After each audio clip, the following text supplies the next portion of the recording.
فلولا کانت قریۃ آمنت فنفعها ایمانها، تو کیوں نہ ہوئی کوئی بستی کہ جو ایمان لاتی اور اسے اس کے ایمان نے نفع پہنچایا ہوتا، الا قوم یونس، سوائے ایک قوم یونس کے۔ حضرت یونس علیہ السلام کو بھیجا گیا تھا نینوا کی طرف، وہاں انہوں نے دعوت دی، معاملہ وہی ہوا جو تمام رسولوں کے ساتھ ہوا ہے، قوم نے انکار کیا، سرکشی پر اڑے رہے، پھر یہ خبر دے کر اور چلے گئے کہ اب 3 دن کے اندر اندر تم پر عذاب آ جائے گا۔ محسوس ایسا ہوتا ہے کہ انہیں اجازت اللہ کی طرف سے جانے کی نہیں آئی تھی۔ رسول کا معاملہ ایسا ہوتا ہے کہ وہ اپنی جگہ کو چھوڑ کر نہیں جا سکتا جب تک کہ اللہ کی طرف سے ایکسپریس پرمیشن نہ ہو، واضح اجازت۔ جیسے ہمارے ایگزیکٹو آفیسرز ہوتے ہیں، ڈی سی ہے تو ضلع کو چھوڑ کے نہیں جا سکتا وہ بغیر اجازت کے، اس لیے کہ ظاہر بات ہے وہاں کے امن و امان کا سارے ذمہ داری اس کی ہے۔ تو نبی کا معاملہ مختلف ہے، رسول کا مختلف ہے۔ رسول کو جب کسی جگہ پر کسی قوم کی طرف کسی علاقے کی طرف بھیج دیا گیا، اب چاہے کچھ بھی ہو، جب تک کہ وہاں پر سے اجازت نہ آئے کہ اس قوم کو چھوڑ کر تم جا سکتے ہو، رسول نہیں جا سکتا۔ چنانچہ آپ کو معلوم ہوتا ہے کہ جب سیرت میں آپ پڑھتے ہیں ہجرت کے واقعات، تو حضرت ابوبکر جو ہیں، حضور نے عام مسلمانوں کو اجازت دے دی تھی چلے جاؤ مدینے، لیکن خود انتظار میں تھے کہ اللہ کی طرف سے خصوصی اجازت آ جائے۔ حضرت ابوبکر پوچھتے رہتے تھے، اونٹنیاں تیار کی ہوئی تھیں، لیکن جب تک وہ اجازت نہیں آئی آپ وہاں سے روانہ نہیں ہوئے۔ تو ایسا محسوس ہوتا ہے کہ حمیت دین میں کچھ بہت زیادہ جوش آیا حضرت یونس علیہ السلام کے۔ بہرحال حمیت دینی اور اللہ کی غیرت جو ہے وہ اچھی شے ہے، لیکن وہ جوش کے اندر بس صرف یہ ان سے نظر انداز ہو گیا معاملہ کہ اپنی اللہ تعالیٰ کی طرف سے واضح اجازت آئے بغیر اپنی قوم کو چھوڑ کر چلے گئے۔ اس کا نتیجہ یہ نکلا کہ جب عذاب کے آثار شروع ہوئے اور قوم نے دیکھا کہ جو بات کہی تھی یونس نے وہ تو صحیح نکل رہی ہے، لہذا وہ پوری قوم نے توبہ کی، گڑ گڑائے، اپنے سب بچوں کو عورتوں کو لے کر باہر نکل آئے، مال مویشی سامان لے کر گڑ گڑا کر اللہ سے توبہ کی، تو اللہ نے ان کی توبہ کو قبول کر لیا۔ حالانکہ عذاب کے آثار شروع ہونے کے بعد توبہ قبول نہیں ہوتی، لیکن ایک استثناء ہے، چونکہ جو رسول بھیجے گئے تھے ان رسول کی طرف سے ذرا جلدی ہو گئی اور اجازت کے بغیر وہ اپنی قوم کو چھوڑ کر چلے گئے، لہذا اس جو بھی ڈیبٹ ہوا ہے رسول کے کھاتے میں اس کا کریڈٹ ہو گیا ہے اس قوم کو، اور اس کے لیے ایک استثناء قائم ہو گئی ہے پوری تاریخ کے اندر کہ وہ عذاب کے آثار آنے کے باوجود پھر انہوں نے توبہ کی اور اللہ نے ان کی توبہ کچھ عرصے کے لیے قبول کر لی، عذاب کو ٹال دیا۔ فلولا کانت قریۃ آمنت فنفعها ایمانها الا قوم یونس، تو کیوں نہ ہوئی کوئی بستی کو جو ایمان لے آتی، یعنی عذاب کے آثار شروع ہونے کے بعد، اور پھر اسے اس کا ایمان لانا مفید ہوتا، سوائے قوم یونس کے۔ لما آمنوا، جب وہ ایمان لے آئی قوم، کشفنا عنہم عذاب الخزي فی الحیات الدنیا، ہم نے کھول دیا ان سے، ہٹا دیا ان سے دنیا کی زندگی میں وہ رسوا کن عذاب، ومتعناہم الی حین، اور ایک وقت معین کے لیے ہم نے انہیں اور مہلت دے دی، ایک فریش لیز آف ایگزسٹنس ان کو عطا کر دیا۔ وَلَوْ شَاءَ رَبُّكَ لَآمَنَ مَنْ فِي الْأَرْضِ كُلُّهُمْ جَمِيعًا، اور اگر آپ کا رب چاہتا ہے نبی صلی اللہ علیہ وسلم تو جو بھی زمین میں ہے سب کے سب ایمان لے آتے۔ یہ باتیں سورہ انعام میں بہت یعنی شد و مت کے ساتھ آ چکی ہے، وہ ذروہ سلام ہے اس موضوع کا کہ آپ کے دل میں کتنی بھی خواہش ہو کہ یہ سب لوگ ایمان لے آئیں، لیکن یہ کہ اللہ تعالیٰ نے تو ضابطہ رکھا ہوا، جو طالب حق ہوگا اسے حق ملے گا، جو طالب ہدایت ہوگا اسے ہدایت ملے گی، جو ضد پر، ہٹ درمی پر، تعصب پر اور کسی ضد میں آ گیا ہے اسے اللہ تعالیٰ ہدایت نہیں دے گا۔ اگر جبراً اللہ نے ہدایت دینی ہوتی تو دنیا میں کوئی بھی کافر نہ ہوتا، سب کے سب مومن ہوتے، متقی ہوتے۔ آخر اللہ کے فرشتے کتنے ہیں؟ سب مومن ہیں، متقی ہیں، پاک ہیں، صاف ہیں، کہیں کوئی غلطی نہیں، معصیت نہیں، کہیں لا یعصون اللہ ما امرہم ویفعلون ما یؤمرون، وہ جو بھی کچھ انہیں حکم ہوتا ہے بجا لاتے ہیں اللہ تعالیٰ کے احکام، کسی حکم کی نافرمانی نہیں کرتے۔ انسانوں کو پیدا کیا ہے امتحان کے لیے، خلق الموت والحیات لیبلوکم ایکم احسن عملا، لہذا آپ اس معاملے میں بس اپنا فرض ادا کریں، باقی کون ایمان لا رہا ہے کون نہیں لا رہا وہ معاملہ ہم سے متعلق ہے۔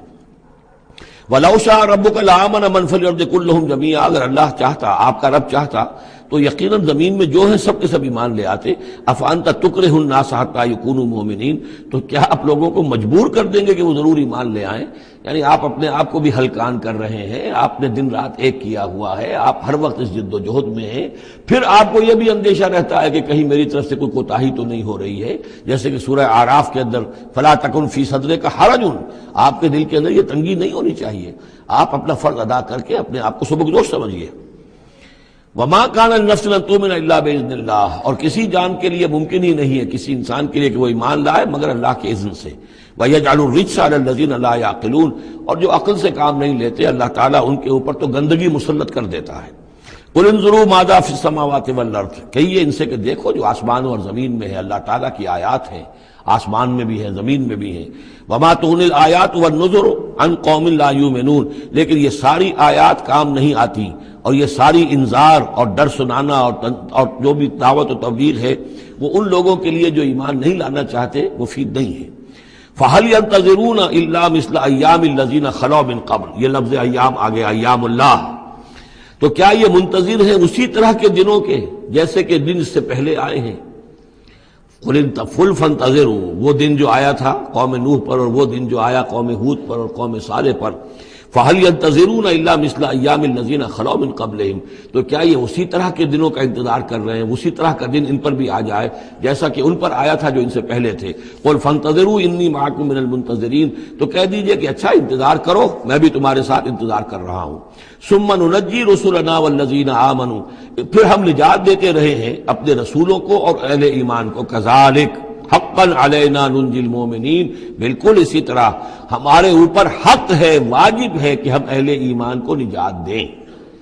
حضرت نوح کے ساتھ جو ایمان لائے وہ ان کے ساتھ کشتی میں بچا لیے گئے، حضرت ہود پر جو لوگ ایمان لائے ان کو بچا لیا گیا، حضرت صالح پر جو ایمان لے آئے وہ ان کو بچا لیے گئے، اور عمورہ اور صدوم کی بستیوں میں سے کوئی ایک بھی نہیں نکلا ایسا خوشبخت کہ جو وہاں سے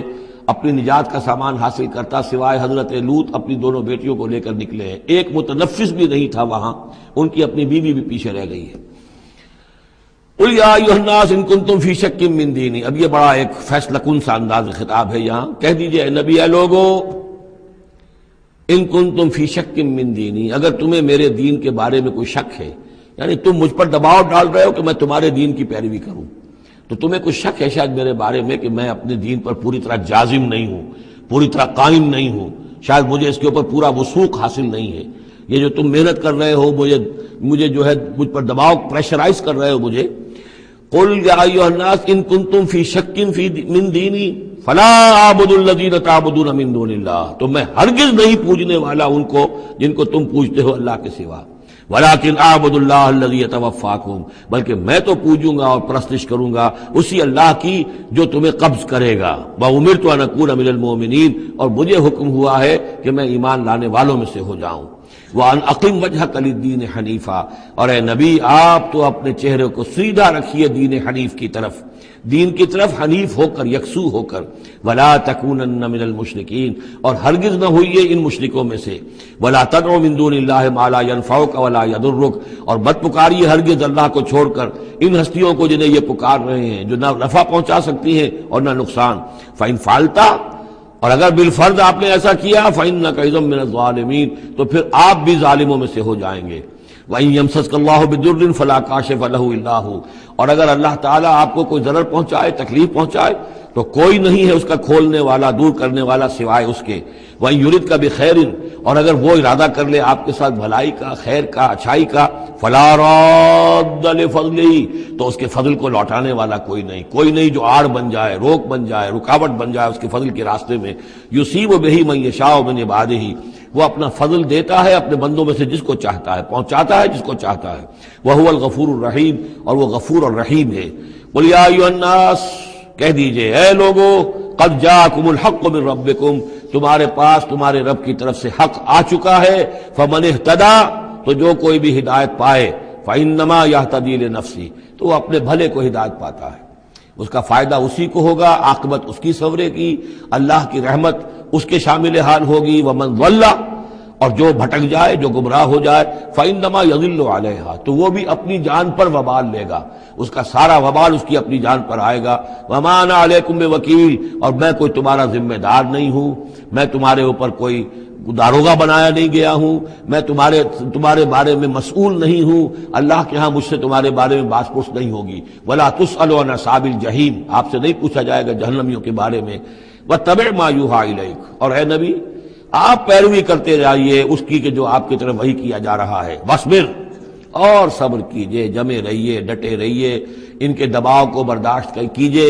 حتیٰ یحکم اللہ، یہاں تک کہ اللہ تعالیٰ فیصلہ سنا دے۔ وَهُوَ خَيْرُ الْحَاكِمِينَ، اور یقیناً وہ بہترین فیصلہ کرنے والا ہے۔